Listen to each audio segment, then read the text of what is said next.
20 ancient shards. What is up, everyone? I'm Skratch. Welcome to the channel. This is another Raid Shadow Legends video.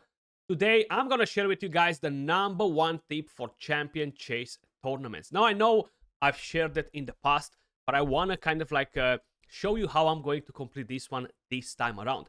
This, I'll be very honest, is not a very sustainable method that you can use every champion chase tournament. It's just not going to happen unless you're a mega kraken that opens shards every day, and that's pointless because you're going to complete the champion chase tournament regardless then, so you don't need this tip. But for the rest of you guys, it will be very, very useful every now and then. Once a year, twice a year, it really depends how many of these champions you're actually going to summon. So the only reason why I'm looking to do the champion chase tournament is to get these points, right?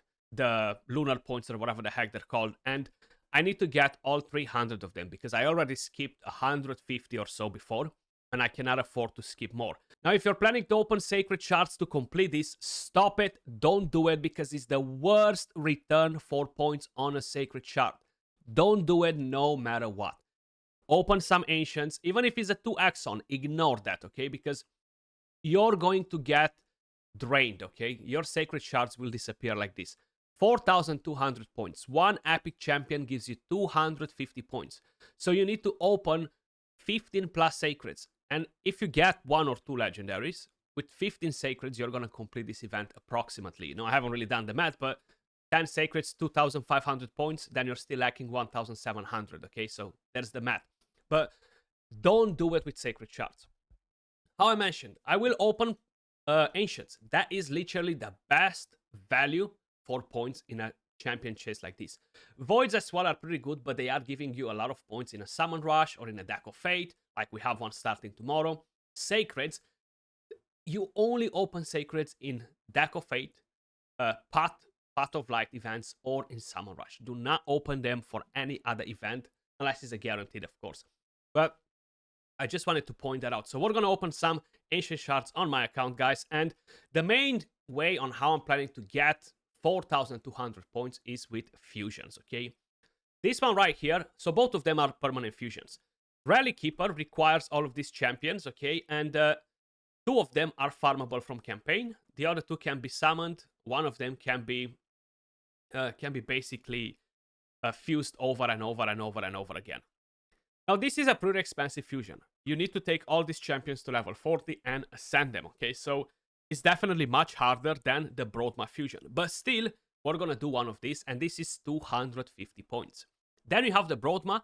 This is 350 points because it's a Void Epic. You need these champions only at level 30, and you can fuse 2 of them with green champions. This is much harder because you need rares, okay? This goes with green champions, and you can buy this from the market, farm them from green shards. As simple as that.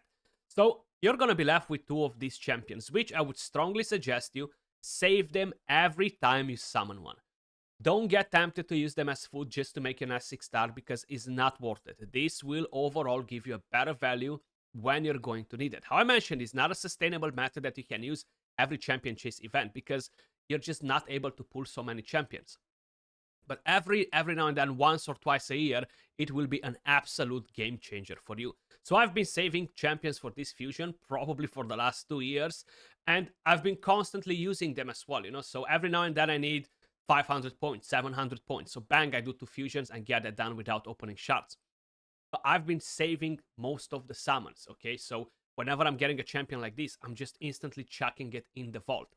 Now, my problem is that I only have 8 of these ready. I'm not planning to fuse any of them with green champions today. So we're going to be able to do exactly 8 Broadma fusions. That is 350 points multiplied with 8, guys. And what's that? 2,800 points, okay? So we're going to get 2,800 points from here. We're going to do Rally Keeper, 250 points more. So that's 3,050 points. So we're left with 1,000 points that we need to sort out from summons, okay? Now, the problem with this as well is that it's pretty costly in terms of silver. It costs you exactly 1 million, if I'm not mistaken, to fuse Broadma. So I'll basically burn 8 million silver while I'm doing this, Which, again, comes as an extra cost. But hey, we are getting the 350 points. And This is a game changer when you're trying to complete events like this that are literally a ripoff. You know, like 4,200 points for it is just crazy. Like, Plarium really went overboard with these events to make sure they are screwing us as much as possible. So we have one more fusion to do, guys, and I feel like my math was pretty spot on. Now, how I mentioned, this is not sustainable. I wish something like this would be sustainable, but how you may notice, we already broke the bank for my champions. But hey, if once a year this helps me, is already amazing, okay? It's already amazing because I have a way on how I can complete these events when I really need to do it. So let's move over to Relic Keeper. Let's see how expensive he is, you know. So level 40. Oh, no. You go for this. And you go for this. 300k. So he's cheaper in terms of silver cost, but way more expensive in terms of chickens, you know. And he gives less points too. So 250 points. And if my math was correct, we got 3,050 points, I think. Let's see. Okay, 3,069 because I opened some mystery shards before. But I still need over 1,000 points. So if I'm getting lucky with a few epics from ancient shards, I'll be good. If not, I might have to go and fuse one more Broadma. Oh, 820 points. Seems like we got some epics here. Okay, that's lovely. That's lovely. Okay, 3 epics. My god, and it's not even a 10x. Okay, another 10 pop and we should be good. We should be good. Okay, one more epic in here, and that was all that we needed. 20 ancient shards, a bunch of fusion champions that we had sorted, and that should give me the points that we need. Yeah, and here we stop. We stop right here. Now, the math was not done by the game just yet because it seems like it's not showing all the points. So we're going to back out and come to it in a second. Okay, let's see how many points we went over it. 4,229. 29 points over it. Spot on. Like, it's like I anticipated how many epics I'll be getting. And it seems like I even have a chance at winning this champion chase tournament that will end in 19 hours. Who knows? Maybe we're going to drop a nice cheeky snipe. But either way, I do want to point out that I have at the moment 1,340 Titan points, okay, or lunar event points. We have the champion training tournament, which we're going to go to in just a second. Let me just quickly collect all these red dots from here.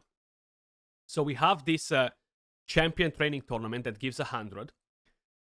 And then you're going to be able to earn more from the lunar deck of fate. I missed this part right here. I couldn't see it before. Earn lunar points. And it's gonna be so much RNG. Like, maybe you're gonna need to open maybe 40 cards to get the points. It's so stupid. Such a bad system to implement this in the game. Why not do a golem tournament or whatever was missing, or do any other event but this, you know? Any other event but this, where you can see it as a milestone and you know, I need to reach 3,100 points to get it. Let me know your thoughts in the comments down below. I feel like it's a disappointment, man, and I'm not a fan when things like this happen, you know. Like, that's why Plarium needs to come on with proper schedules where they show for the entire event what they have planned. Not half of it, not a quarter of it, so you have no idea what's happening. The entire event. And once that thing is there, it's set in stone. You don't swap it. That's what every single other game does in 2024, okay? So Raid, if they don't want to do it for every single event in the game, at least when they have this sort of special events, they should definitely implement the calendars. Even on the Plarium Play, I've seen that they show some calendars now, but there's not a proper one. It's not a complete calendar because they're missing events and they're like, oh yeah, we're gonna add it after. No, you gotta add it from the very beginning so people know exactly what they're walking into, you know.